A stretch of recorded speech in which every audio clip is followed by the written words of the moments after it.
Sinbad जहाजी। हारून रशीद के समय की बात है। बगदाद में एक अमीर व्यापारी रहता था जिसका नाम सिंदबाद जहाजी था। उसकी धन दौलत का कोई ठिकाना नहीं था।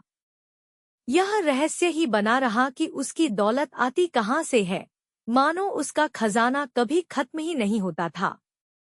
लंबे समय तक वह दरबार सजाकर रखता और उसके जलसे इतने शानदार होते कि केवल खलीफा हारून रशीद के जश्न ही उससे आगे होते।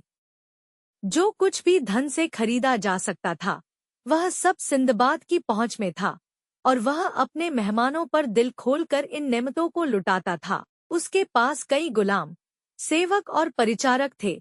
उसका बाग बहुत विशाल और सुंदर था और उसका घर हर कीमती और आलीशान वस्तु से सजा रहता था। यह सिंदबाद जहाजी एक कहानी अपने जीवन की सुनाना चाहता था, पर उसने यह कहानी किसी से कभी साझा नहीं की, जब तक कि एक दिन उसके पास सिंदबाद ही नाम का एक और आदमी नहीं आया, सिंदबाद ज़मीनी।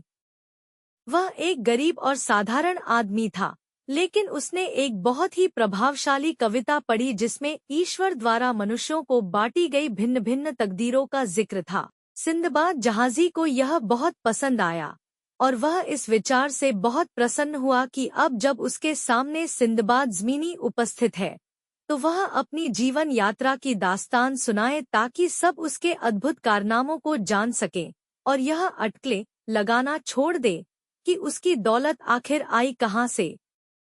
इसलिए सिंदबाद जहाजी ने 7 दिन तक 7 स्वागत समारोह रखे और हर दिन भारी संख्या में मेहमान जमा होते। लेकिन हर दिन वह अपनी कहानी केवल और केवल सिंदबाद ज़मीनी को सुनाता।